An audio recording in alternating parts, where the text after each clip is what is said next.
So trying something new, and if I understand it correctly, I'm streaming live on YouTube. So this is a good thing, right?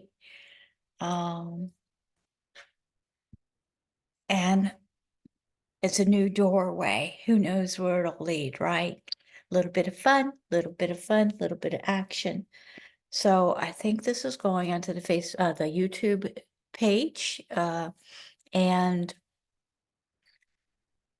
let me know if everything's the same as if I just uploaded it from Zoom. So we're here in this community every single day, and we're in our 6th year. Welcome, thank you, and kudos, right? This year, our conversation is about being present for our own lives. So it's an opportunity to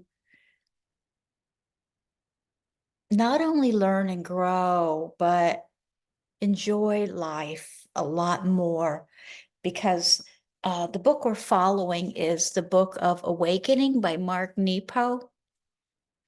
And a lot of these messages have been about things that we're missing out on for one reason or another. One of them that made a big impact on me, one of the messages was about how, like, we start out with the boogeyman in the closet, because we heard something over there in that closet, and then next thing you know, we're not even going on that whole side of the house.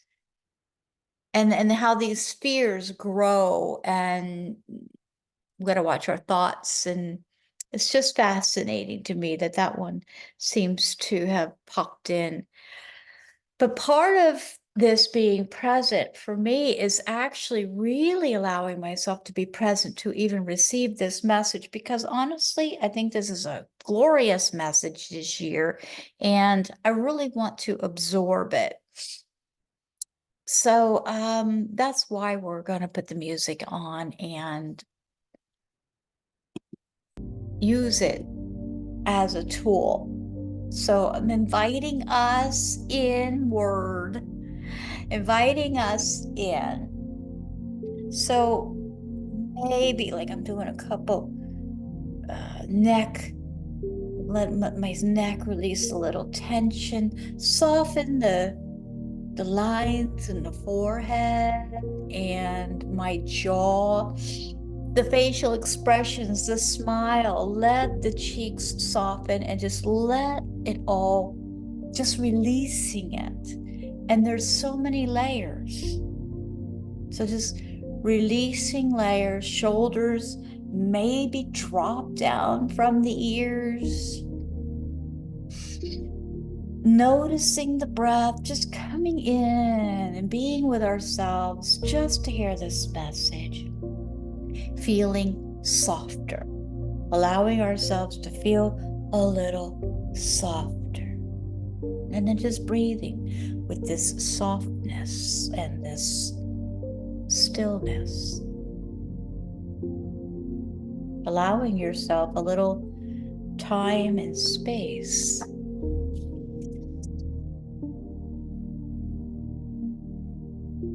Without the need to rush and go and do.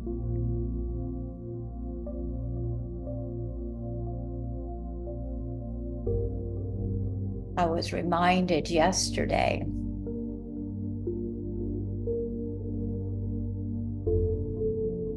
of our to-be list instead of our to-do list, which is never ending, might I remind us. Our to-be list, to be happy, to be at peace. And I've thought of the to-be list before. It was what I want to be, but I was reminded in the aspects of peace, calm. I'm just thinking about that. The Book of Awakening by Mark Nepo. We're here in this community every single day, so you don't need to buy the book, but I think it's an excellent book to have in your library, your wisdom library. The Book of Awakening by Mark Nepo, New York Times bestselling book, described as having the life you want by being present to the life you have, by being present to the life you have.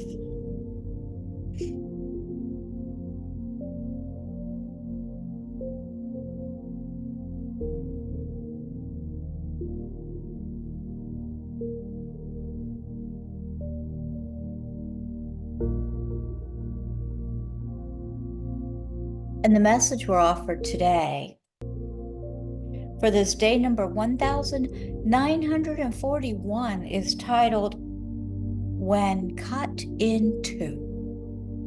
When Cut in Two.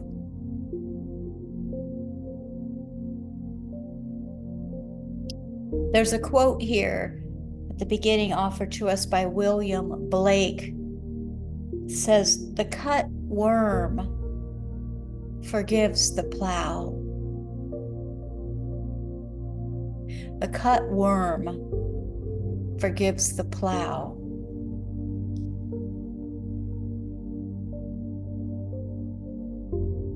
The worm is one of the only creatures that grows from being cut. Mysteriously, if you cut a worm in two, each cut half becomes whole, and you have two worms. Breath, pause.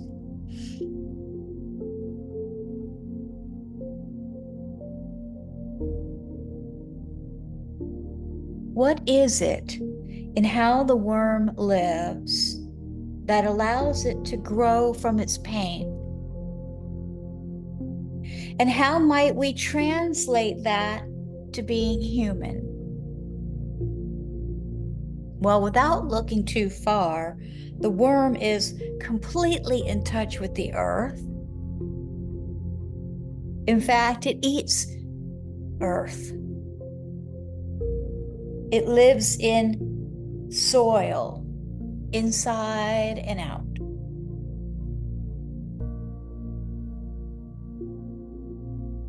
Perhaps the secret to growing from our wounds is to live close to the earth. Ooh, to live with our hearts and minds and bellies always in touch,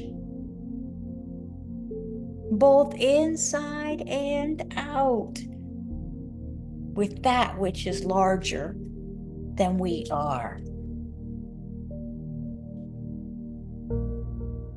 Perhaps when cut in two, it is a life of humility, of risking to be at one with the soil of our experience that allows us to heal into something entirely new. So hold on and just let the breath, let it soften and settle. Keep it still. Stay with it. Stay with it. Stay with it.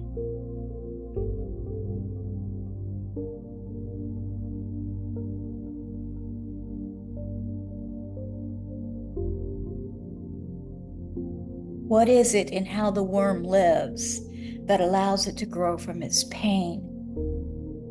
And how might we translate that to being human? Without looking too far, the worm is completely in touch with the earth.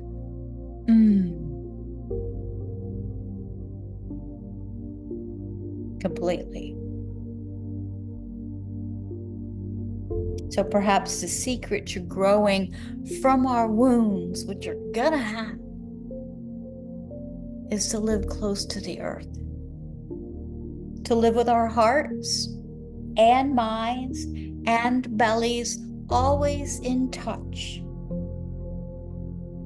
both inside and out, with that which is larger than we are.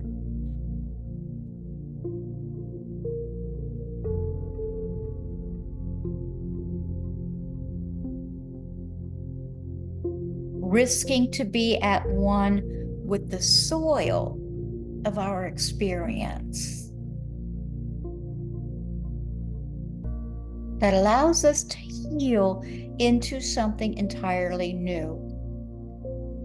Just feel this for a second, because my mind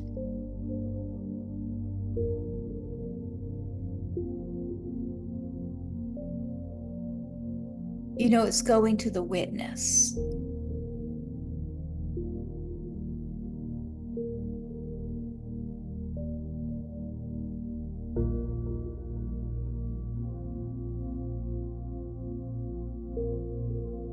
Let's see what the meditative exercise that's offered to us today. It says to center yourself. So let yourself center. Give yourself a couple breaths to center. Center yourself. And meditate with kindness on a place where you feel cut in two.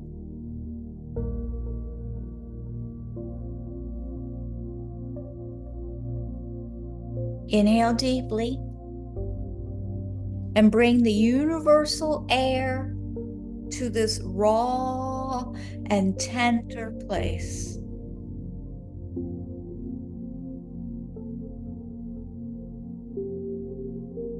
Inhale thoroughly and let the elements infuse your wound with the atoms of a new beginning. Let's just breathe with that.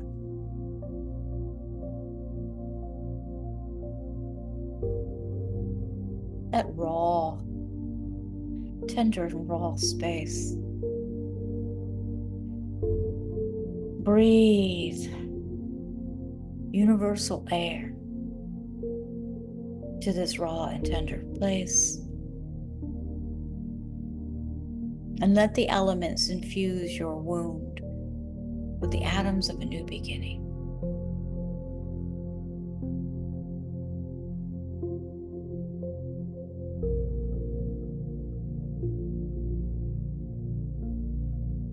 When cut in two,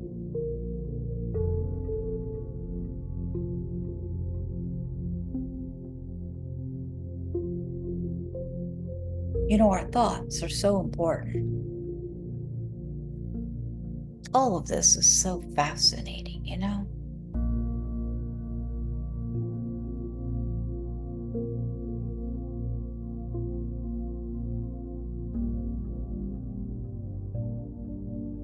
I feel it say this message this year is an opportunity to observe, because if we're talking about being present, okay, so how does this message being cut into two relate to being present? And I feel like it's a huge opportunity to observe and reflect and see what practices we have, without judgment, of course, and where we can maybe take some of these messages and improve, enhance our quality of life, our enjoyment of life, our relationship with ourselves, and more, right? Without judgment is the key words here. When cut in two, that's a tough one, and it's raw and real. So if we can do anything to help breathe love into that space, I think it's wonderful. Thanks for coming by to share in this very important and powerful message this year. In honest gratitude. Namaste. See you tomorrow.